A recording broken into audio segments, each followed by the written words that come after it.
Merci mon général, merci Monsieur le Président. Donc on va passer sans plus attendre aux tables rondes qui se tiendront à la tribune haute. Et j'appelle pour cela l'animateur Olivier Sudry et les deux intervenants qui seront présentés un petit peu après. Voilà, ces tables rondes, il y en aura 3 successives, en gros une quarantaine de minutes, avec un jeu de questions-réponses à l'issue si vous le souhaitez, mais inclus dans les 40 minutes, de façon à ce qu'on tienne le chrono. La première table ronde porte le nom du SMA, au service des dynamiques territoriales.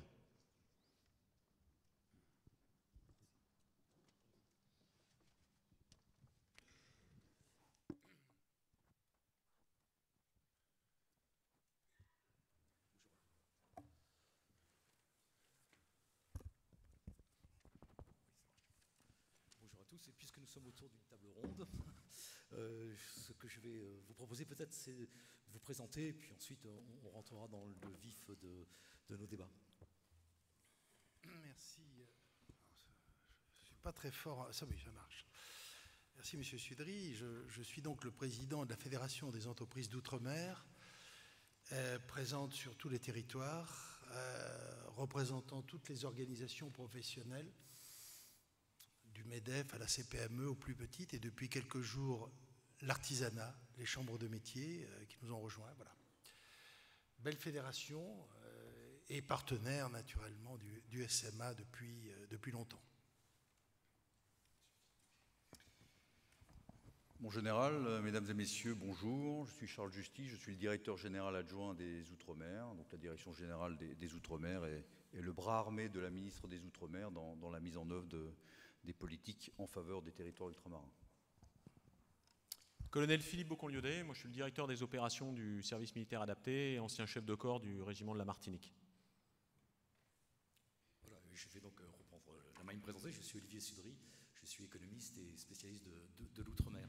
Alors nous sommes réunis là pendant quelques minutes cet après-midi pour échanger sur le rôle que joue le SMA dans le développement économique et social des Outre-mer. Pour l'économiste que je suis, je vais juste introduire le sujet. Ce rôle, il est vraiment essentiel.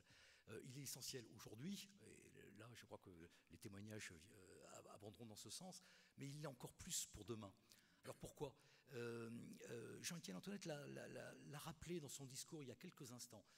Finalement, l'outre-mer s'est engagé dans un défi, celui qu'on appelle de l'égalité économique réelle, avec 2 grands objectifs pour un horizon d'une dizaine ou d'une quinzaine d'années. Premier objectif, c'est de rattraper ou de combler les écarts de développement entre les Outre-mer et la métropole.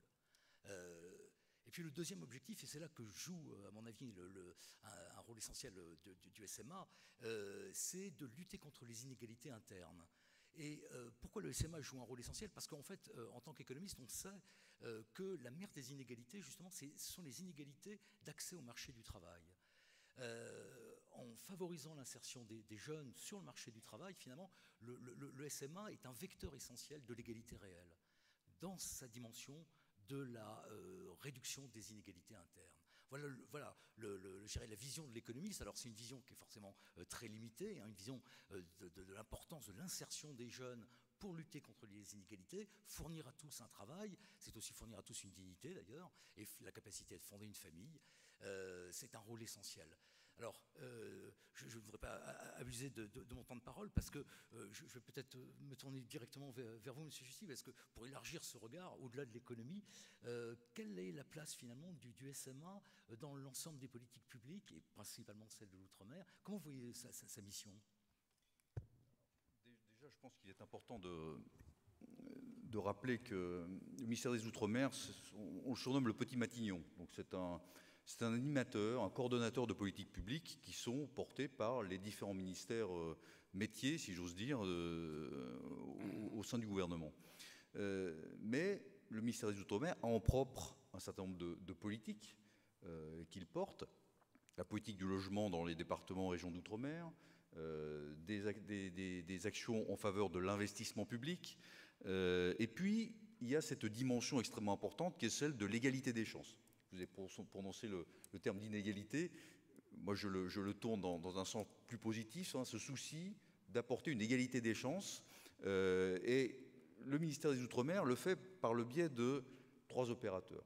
Mais avant de parler de ces opérateurs, je voudrais peut-être rappeler un peu la situation générale des jeunes d'Outre-mer, avec quand même, pour le coup, des vrais handicaps.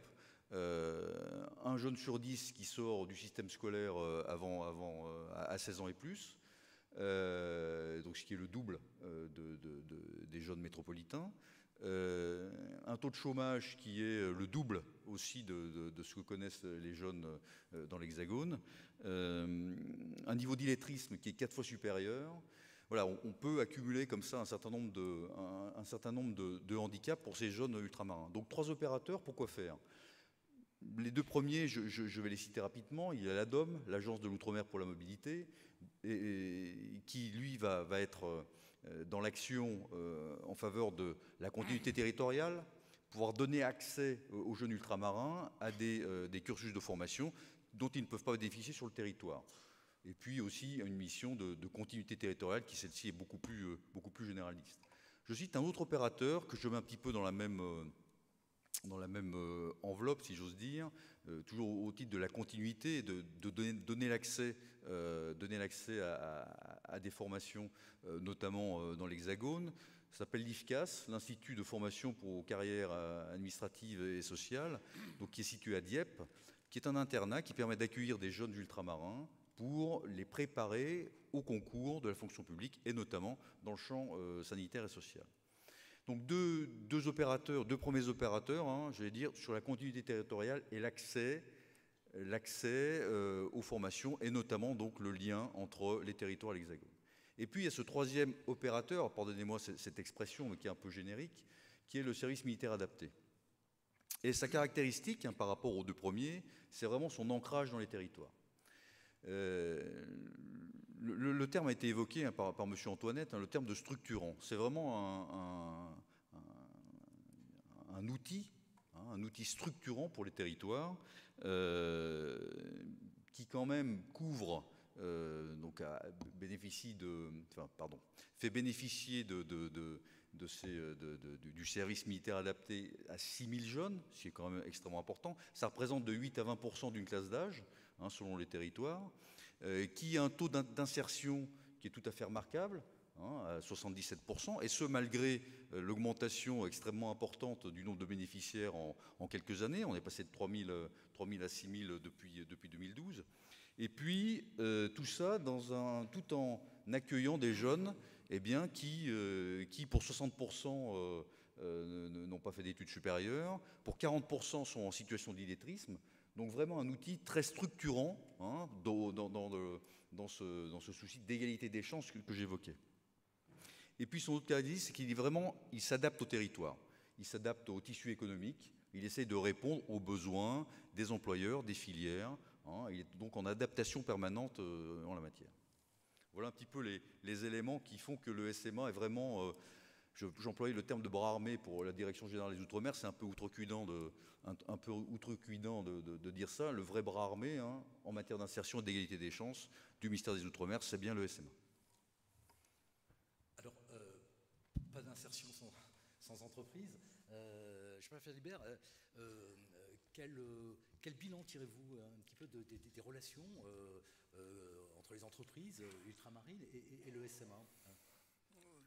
Je voudrais dire d'abord que le SMA est une anomalie. Parce que si nous avions des systèmes d'éducation premiers, performants, il n'y aurait pas besoin d'un SMA. Et que, Antoinette l'a rappelé tout à l'heure, en fait, on a, pour ceux qui ne connaissent pas, beaucoup d'entre vous connaissent bien nos territoires, c'est qu'on a malheureusement à peu près toutes les causes d'échecs scolaires, d'échecs d'insertion dans la société, dans l'école, parce que nous avons en Outre-mer le plus grand taux de familles monoparentales structurées autour de la maman, mais avec des pères différents, le plus grand taux de pères différents dans les familles monoparentales, criminalité forte chez les jeunes aussi, taux d'addiction à des produits stupéfiants le plus important et de très loin en France, etc., etc., etc. Et naturellement de familles qui sont, parce que tout ça se répète de génération en génération, dans lesquelles, pour beaucoup d'entre elles, le rapport au travail a été, sinon inexistant, tout au moins tout au long de la vie, extrêmement morcelé, de périodes d'activité plus ou moins importantes et de longues périodes sans activité. Et donc on a des jeunes qui arrivent dans ce milieu-là, dans ces familles-là, et qui sortent de ce qui est censé être le système éducatif premier, avec un très fort taux d'analphabétisme, des difficultés, encore une fois, que l'on connaît dans tous les domaines. Et donc on demande au SMA d'essayer de pallier, d'être cette école de la deuxième chance ou de la première pour ce qui nous concerne. Alors qu'est-ce qui fait que ce SMA, cette anomalie dont j'ai parlé tout à l'heure, est indispensable? Moi, je n'étais pas convaincu, je ne suis pas quelqu'un qui pensait au départ que le SMA était une évidence. Je me souviens, cher ancien collègue, que quand je suis allé pour la première fois de ma vie, je conduisais une mission, j'allais dire, avec des forces plus classiques autour de moi, et j'ai rencontré pour la première fois le SMA. Et j'y suis allé en me disant, mais qu'est-ce que c'est que ce truc? Et je suis, un peu comme Saoul sur le chemin de Damas, j'ai été convaincu. Et quand j'ai pris les responsabilités qui sont les miennes, j'ai entendu ce que les entreprises nous ont dit. Le premier point, d'abord, le plus important pour une entreprise, c'est que le SMA, d'abord, va avoir une première, je ne vais pas dire formation, mais en tout cas, première intégration, va donner à ces jeunes, encore une fois, qui sont sans beaucoup de repères, va leur donner d'abord un cadre, va leur apprendre des choses qui paraissent aussi évidentes, de ce que la vie en société suppose un certain nombre de gestes simples. On se lève le matin, on respecte le chef, on essaie d'obéir à ce qui est demandé de faire. On a donc un comportement qui va changer. Et ça, pour les entreprises, au-delà même de la formation, c'est quelque chose d'extrêmement précieux. Quand une entreprise reçoit un jeune qui vient du SMA, il y a un a priori favorable. Essayez d'imaginer ce que serait l'a priori de l'entreprise pour ce même jeune un an avant. Et vous mesurez ce qui s'est passé pendant cette période-là.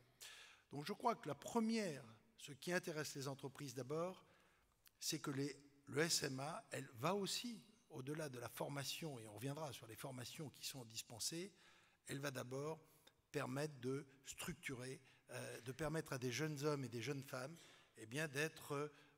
de se poser dans la vie et de se poser avec un regard un peu plus confiant dans leur avenir. Et ça, pour les entreprises, c'est extraordinairement précieux. Alors, je vais peut-être m'arrêter là dans un premier temps. On reviendra après sur l'aspect formation qui est essentiel. Tout à l'heure, le président de la Direction Outre-mer a dit ce que nous attendons beaucoup de textes qui viennent, et notamment de la réforme de l'apprentissage. Nous attendons beaucoup et nous allons sûrement demander beaucoup au SMA, mais ce sera très intéressant. Mais voilà, le regard des entreprises, M. Sudry, c'est d'abord sur les jeunes qui viennent du SMA, un regard de confiance, parce qu'on sait que ceux qui nous sont présentés, qui viennent dans nos entreprises, ce sont des hommes et des femmes. Merci beaucoup. Oui, effectivement, on ne peut que partager ce constat de remédiation qui n'est pas simplement en fait une acquisition de savoir-faire professionnel, mais aussi de savoir-être. Ça, c'est tout à fait évident. Je me tourne vers vous, mon collègue. On connaît bien le SMA 6000, hein, tous les objectifs ont été atteints. On connaît certainement moins bien le SMA 2025 ou en tous les cas la dimension comment renforcer demain l'employabilité justement de ces jeunes.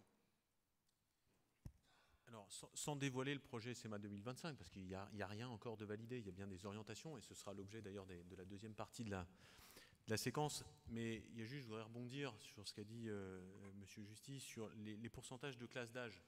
Aujourd'hui, on est entre 8 à 20%, enfin 18% des classes d'âge en fonction des territoires qui passent annuellement dans les rangs du SMA.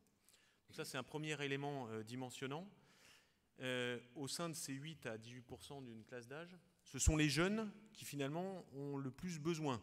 Alors, sont le plus en difficulté, mais ont aussi le plus besoin d'un accompagnement. Ils sont en difficulté santé, voire sanitaire, ils sont en difficulté comportementale, ils sont en difficulté d'emploi, alors pas forcément tout cumulé, ils sont en sortie, en échec, suite pour la plupart en sortie du système éducatif, hein, du système de leur formation initiale. Et ils sont, le deuxième aspect, la particularité du SMA, ils sont regroupés en un lieu unique, en internat, pendant plusieurs mois. Et ça, c'est quand même assez dimensionnant.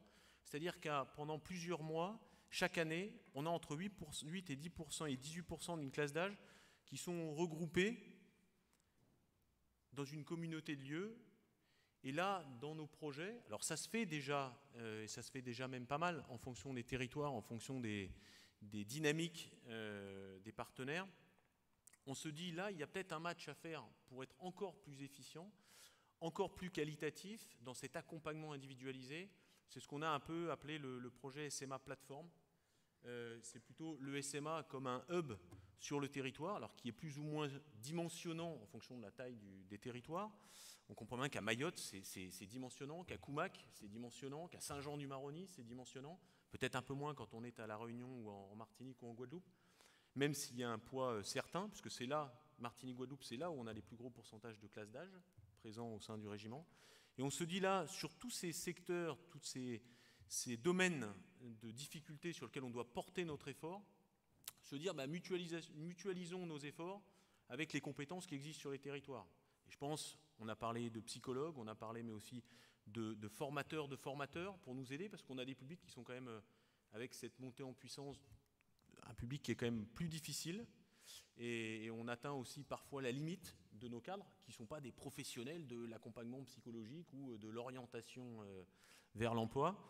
Donc, mutualisons nos efforts, et nous, on offre un peu cet espace où on donne l'opportunité à des acteurs, sans changer leur mission, d'avoir un suivi dans le temps, sur plusieurs mois. Et on sait que c'est ça essentiellement leur première difficulté.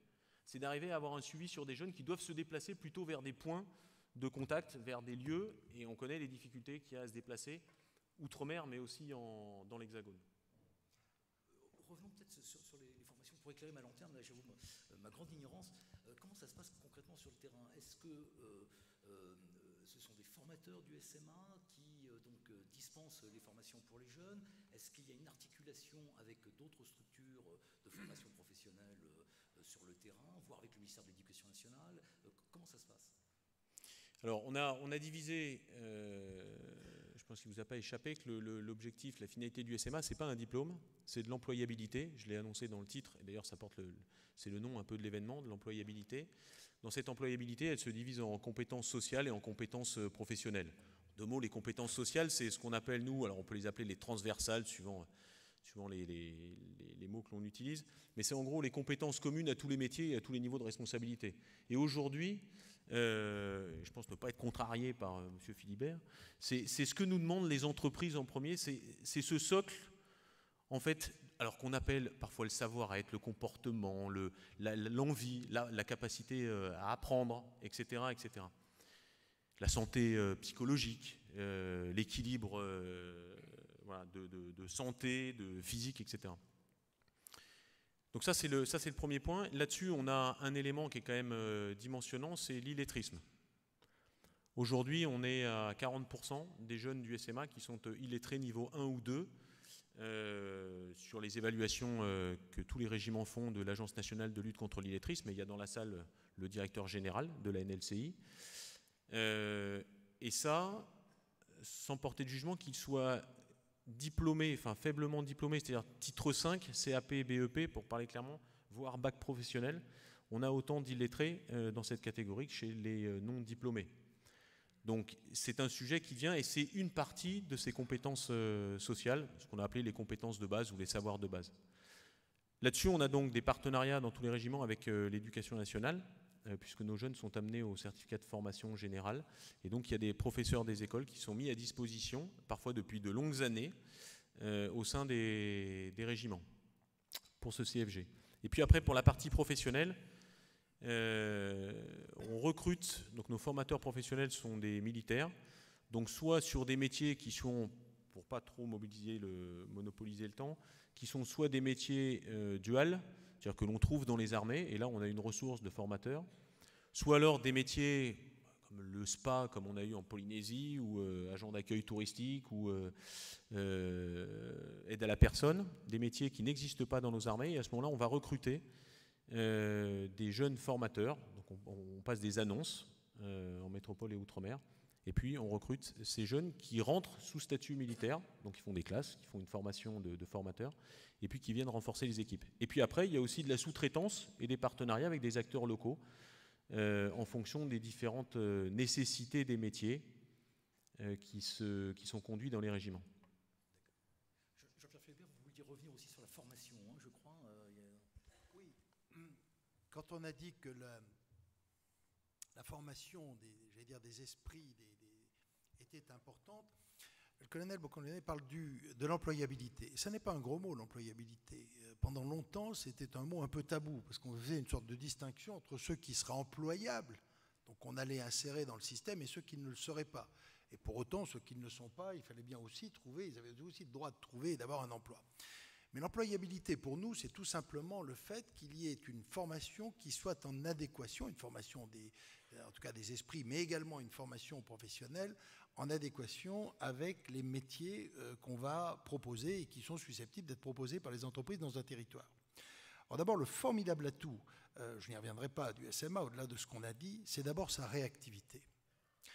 Il y a peut-être des personnels de l'éducation nationale, je ne voudrais naturellement pas les agresser, mais on sait que quand on demande la mise en place de filières plus classiques, ça va prendre un certain temps.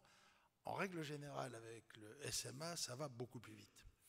Il faut d'ailleurs qu'on soit prudent, parce qu'il ne s'agit pas de piéger le SMA en lui proposant de mettre en œuvre des filières dont on aurait après des difficultés pour trouver une application. J'ai un exemple à Mayotte, où on avait demandé, sans avoir peut-être un peu de réflexion derrière, je le dis d'autant plus que c'était pas moi, mais bon, de mettre en place une filière aquacole, d'aquaculture, et il n'y avait pas les débouchés immédiats dans le territoire.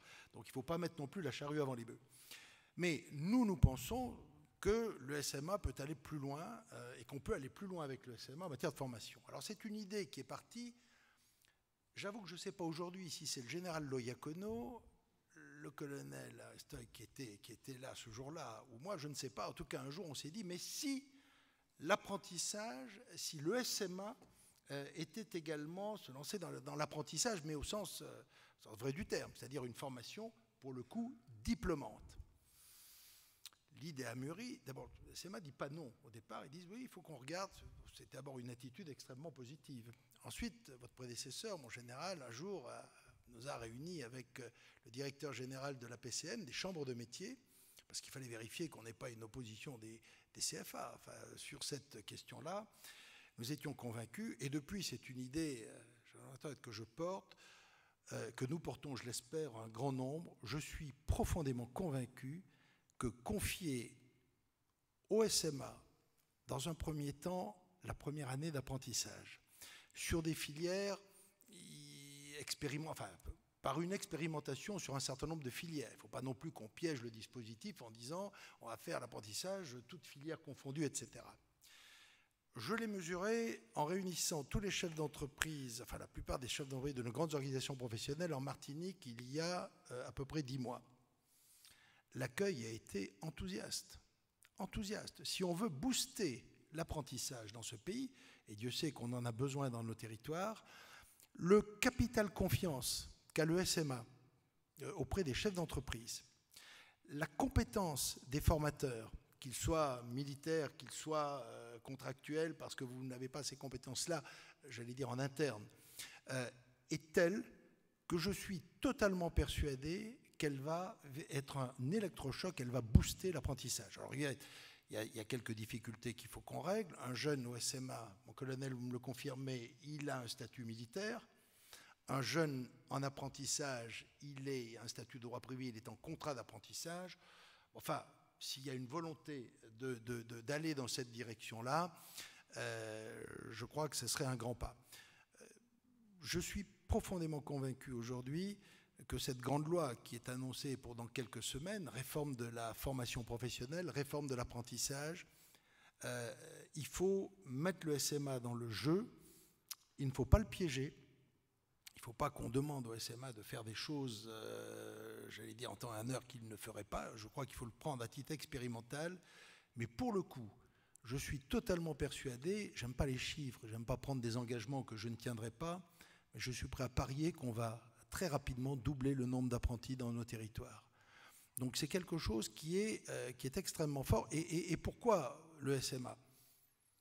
Tout simplement parce que les chefs d'entreprise, et je suis simplement leur porte-parole en le disant ça, me disent aujourd'hui, il n'y a pas photo, quand un jeune sort, quand il a eu une formation sur des métiers classiques, je pense du second œuvre du bâtiment, je pense comme je l'ai vu à La Réunion, dans des métiers de la restauration, ce sont des jeunes qui sont immédiatement employables. Ils sont dans le job, ils sont là et ils sont prêts, bien sûr, ensuite continuer sur le terrain et dans l'entreprise à s'améliorer, à progresser, mais en tout cas, il y a un capital confiance, c'est un mot que j'aime bien, un capital confiance énorme avec le SMA. Alors il ne faut pas qu'on en abuse, M. Sudry. Ça ne peut pas se faire en disant, voilà, il n'y a qu'à, mais je pense qu'on a là une bonne piste. Je le dis chaque fois que je vois la ministre, je le dis aux parlementaires. Je voyais hier le président de la délégation des Outre-mer de l'Assemblée nationale, le député guadeloupéen Olivier Servat. Lui est totalement convaincu. Et il me dit, alors on fait ça quand? Je lui dis, dans quelques semaines, on aura l'occasion de le faire, j'espère, de faire avancer cette idée. Voilà, elle était extrêmement, encore une fois, c'est pour moi, dans la réforme de l'apprentissage, sur nos territoires d'outre-mer, peut-être la mesure la plus symbolique, la plus utile et la plus efficace qui pourrait être prise. Merci. Et peut-être, il nous reste encore juste 1 ou 2 minutes. Peut-être une dernière question. Vous dites de ne pas piéger le SMA. Moi, il me venait en tête à ce moment-là la phrase célèbre d'un Premier ministre qui avait dit l'État ne peut pas tout. Et moi, je pense aussi que le SMA ne peut pas tout. Non. Et il faudrait. On connaît tous son immense réussite, mais ne le piégeons pas non plus, ne lui demandons peut-être pas trop. Et selon vous, cher Jusy, quelles seraient finalement les missions vraiment prioritaires à assigner à ce dispositif? Alors, sur les missions prioritaires, je pense que la ministre aura l'occasion de s'exprimer sur les grandes orientations qu'elle compte fixer pour le SMA. Moi, je dirais, en tant que gestionnaire assumé, une des premières missions, c'est de consolider le SMA. Le SMA a doublé sa capacité de formation en quelques années. Il l'a fait au détriment de son taux d'encadrement.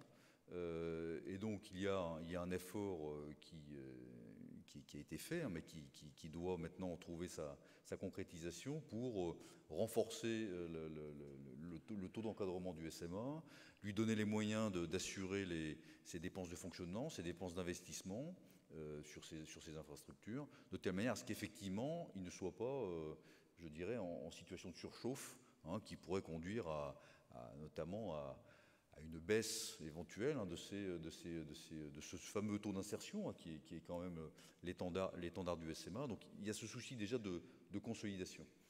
Et puis je dirais la mission prioritaire, c'est de continuer à être ce qu'est le SMA, c'est-à-dire cette capacité d'adaptation que M. Philibert évoquait. Il y a une citation que j'aime beaucoup de Tomasi di Lampedusa. Alors, je suis désolé, j'ai trouvé le moyen de la glisser là, dans mon propos. C'est tout changer pour que rien ne change. Depuis la création du SMA en 1961, je pense que le SMA a complètement changé. Il s'est adapté à des méthodes nouvelles. Il est allé chercher les jeunes dans la situation où ils étaient, avec des changements culturels et autres. Donc il s'est beaucoup adapté.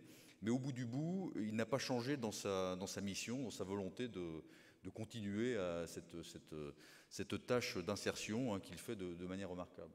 Donc voilà, je pense qu'il y a ce souci à la fois de consolidation, mais aussi de continuer, de ne pas perdre son âme justement par risque de surchauffe, et de continuer donc dans cette adaptation permanente aux besoins des territoires. Un grand merci, messieurs, et peut-être aussi rappeler qu'effectivement, pour que fonctionner, il faut des moyens et il faut un budget. Oui. Il faut qu'on soit tous très attentifs au budget du SMA. Il y a 2 ans, je me souviens qu'un parlementaire, président d'ailleurs, rapporteur de la mission Outre-mer pour le Sénat, avait proposé pour faire des économies et mettre de l'argent ailleurs, avait réduit drastiquement le budget du SMA. Bon, il nous a, j'espère qu'on a été efficace, il a trouvé l'ensemble de la FEDOM et des entreprises contre cette mesure qui a fini par être rapportée. Mais je me souviens, pour être allé le voir à ce moment-là, qu'il n'avait pas, eh bien oui, il n'avait pas mesuré les conséquences que pouvaient représenter des missions qu'on allait demander, et des missions de plus en plus fortes, de plus en plus importantes qu'on allait demander au SMA, et dont il considérait qu'au fond, les militaires avaient l'habitude qu'on leur taille un peu les budgets, et qu'au fond, le SMA s'adapterait comme l'avaient fait tous les autres corps. Bon, on a réussi à éviter ce mauvais coup collectivement, tous ensemble à ce moment-là, mais ça n'est jamais gagné. Dans toutes les lois de finances, il peut y avoir la tentation de ce que les uns ou les autres considèrent qu'on a là peut-être une capacité, ou on a là un réservoir qu'on pourrait de temps en temps amputer de quelques millions d'euros de crédit.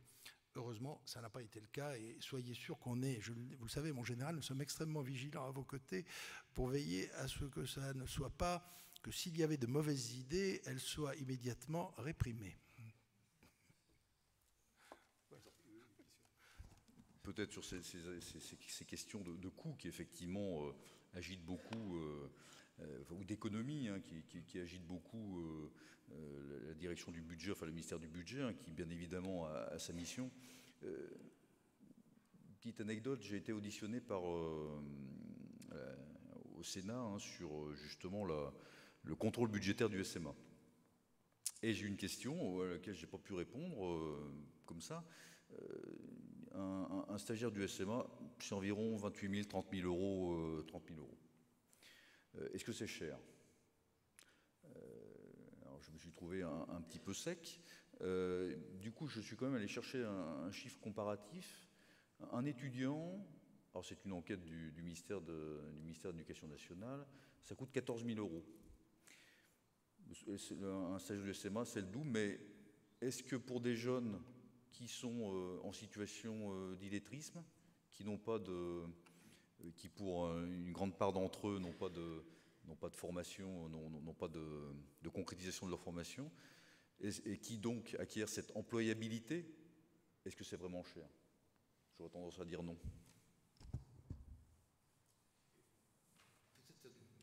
Dernière question, mon collègue.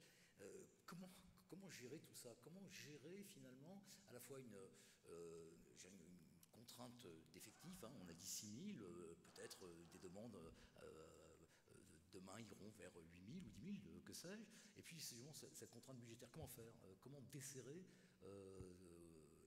et gérer l'hiatus? Alors, dans la construction du budget du SMA, il y a quand même une grande partie, alors sans rentrer dans les détails techniques, mais du hors masse salariale des cadres, qui est amené par l'Europe.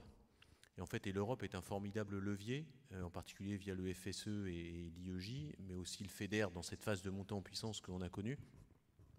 Et on s'est doté de capacités, en fait, et de compétences dans ce domaine on pourrait dire de la captation, mais au bon sens du terme, des fonds européens. Parce que c'est quand même pas simple. C'est pas le premier métier des DAF militaires qui, eux, sont pas éligibles, donc ils arrivent là à zéro compétence, et tout d'un coup, on leur dit il faut aller conquérir. Et sur les territoires, en fait, on a réussi à acquérir une expertise. On vient même nous voir maintenant pour expliquer comment on arrive à faire ces dossiers-là. Et on le sait, que ce soit dans le domaine privé ou les opérateurs des associations, enfin le domaine associatif, etc., c'est la construction d'un dossier européen, et les dernières années l'ont prouvé, là, il y a eu quand même des sacrés sujets, en particulier outre-mer. Nous, on a acquis cette compétence, un peu parfois en bricolant, et aujourd'hui, ça représente quand même une masse importante de notre budget de fonctionnement, et en particulier de formation. Et c'est ça un peu la principale ressource. Alors après, si on doit augmenter, mais ce n'est pas le sujet, en fait, c'est pas dans la dynamique actuelle, puisqu'on est plutôt sur un renforcement justement de cette qualité, et ça porte le titre de la journée d'aujourd'hui, l'employabilité durable. Et cette employabilité durable, comme on l'a évoqué tout à l'heure, l'employabilité, vous avez l'employabilité initiale, c'est à la sortie du système éducatif, et puis après l'employabilité externe ou interne, qui sont celles une fois qu'on est salarié.